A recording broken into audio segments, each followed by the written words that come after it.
Hello, beautiful people. Welcome to 321 No Kiddin. Bobby the Awesome here. It is February 9th, and we are going to kick off with our calendar reading. And it says, avoiding a problem doesn't make it go away. How true is that? I love that the calendar kind of aligns with real logic. It is true, guys. Most of the time, avoiding problems won't go away. I won't say that it's all the time, because I noticed at my old job, there was times if I ignored an email long enough that was a problem or a pain in the ass, it would go away. Anyway, what do we got for our deep reading today? Leo Tolstoy says, there is no greatness where there is not simplicity, goodness, and truth. Intimacy is friendship at the deepest level, the profound comfort that comes from complete trust between two human beings. It means being loved unconditionally, as is for our spiritual selves, rather than as a package with decorative trimmings and marks of status. And it means loving back the same way. We learn about intimacy from our families of origin. Many of us, however, didn't have very good role models, so intimacy eludes us. But all is not lost. Working the 12 steps in a 12-step fellowship makes us honest. Then when someone loves us, they love us. We're being who we really are, as best we know, and in so being, we offer ourselves to another. It doesn't mean we won't get hurt if the feelings aren't mutual, but at least we're spared the effort of trying to be what we're not, or living in fear that we'll be found out.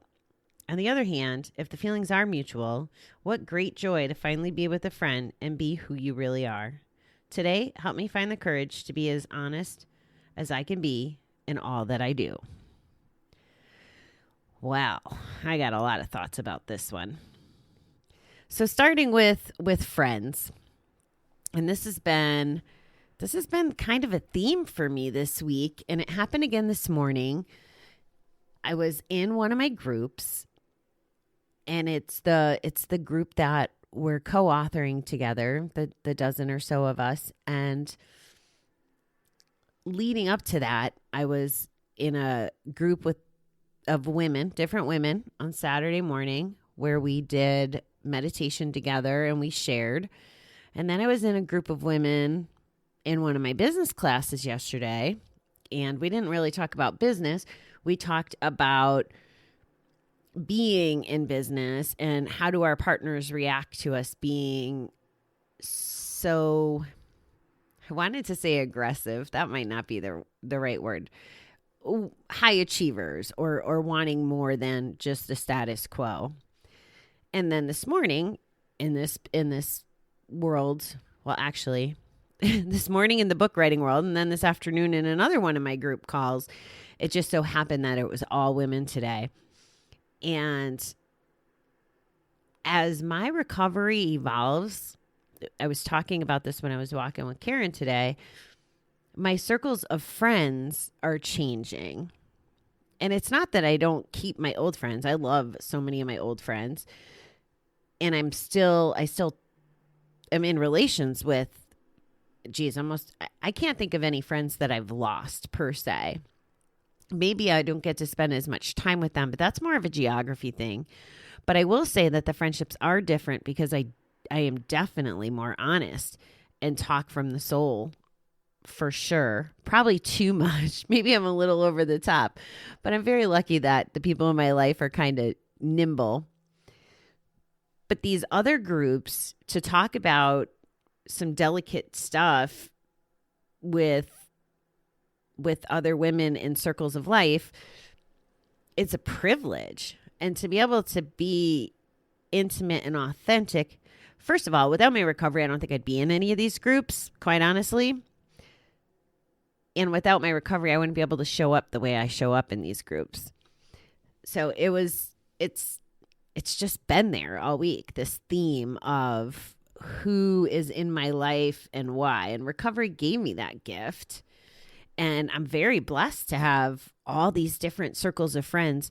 Someone was talking about how they had different friends for different things or different maybe topics of conversations. And I feel like I have that. I have like friends that I would golf with, different friends in my volleyball circle, friends now in this entrepreneurial space, old friends from the company I used to work for. Like the list go on. And it's different friends. And some, like Tara and I, can talk about anything and everything.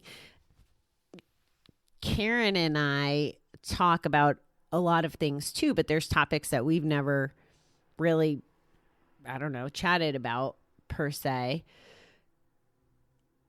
Not for any reason other than it's just not part of our dynamic. There are different dynamics, but I'm grateful that I have connection and intimacy with all these friends. The other thing that showed up for me as I was reading this, of course, was the guy, right? The guy that you guys have heard way too much about. But this reading is why I think it was so painful to get out of that relationship, because it was the first relationship that I was in without gambling in the background to deal with the bullshit of the relationship. And it was the first relationship that I was like 100,000,000% vulnerable and authentic. And he knew that and still blew it and screwed it up. So that was part of where it got frustrating. Now, I'm not saying that in a blame way. I just don't think he had a really good frame of mind towards the end there. But it's definitely true that once we can't hide behind the gambling or the drinking or the thing, once we can't hide behind all that, then that's all that's left is our authentic self. And it does open doors to intimacy, whether it's in a relationship, like with a partner, or it's our friends. And I think it's another gift that we can acquire in recovery. And it does take courage, because it's not part of our go-to, I don't think, as a general rule. I think every counselor or person that I talked to in general said that I always had walls. And now all the walls are down and I'm practically standing naked most days. It's just who I am. There's another little silly thing that happened today. One of my friends, I can't remember exactly how the context went. Oh, we were talking about timing. Like, I'm going to see him soon. And I was like, oh yeah, like it's only a week away or whatever. And he was teasing me about counting down the days. And I said, oh, it sounds like you're counting too. And he's like, no, I don't want to wish my life away, which was a good perspective. Like, he's like, I don't have that much time. I don't want to speed it up. And I thanked him. I was like, I said, I think you're in my life sometimes to give me these nuggets to think. And his response was, it was good that I listen. Like, he appreciated the fact that I was open to different perspective. And I said, well, my answer was something to the effect of, I didn't used to listen, and I like this version of me that does listen. It's just a better fit. Listen and listen, be open-minded, listen, and then also trying to work on active listening, which we've talked about before too. But even that friendship's more intimate. Like, I wouldn't have those conversations with him 5 years ago. It just wasn't how we would speak to each other. And I think that I set the tone for a lot of this now, because I am so transparent. I'm so honest. I love that piece. I'll be completely honest. Gambling and some of the men I choose were the only two things that I used to lie about as a general rule. And I don't remember lying about much else, but those are the two things that I lied tons about. Frequency of how often I bet, money I lost, if I was dating the wrong guys, whatever it was. Those were the two things. And it's wonderful to not have to hide anything anymore and to be open to more intimate relationships, whatever they look like. So that's my thoughts on that. I hope that this is something that you can connect to. Look in the mirror, see what you're doing. How are you showing up in your relationships? Do you notice a difference now that you're not gambling? Is it different? Can you be more intimate with your friends and your partner or partners? Who knows? I don't judge. Anyway, it's just food for thought. And if you're not, why aren't you? The reading definitely talks about it developing in 12 steps. And I believe you could do it in 12 steps or whatever strategy you're using to do that soul searching and find who you are. That way you can show up for other people in this way. So I like that reading. All right, beautiful people. Have a fabulous day, and I will talk to you next time.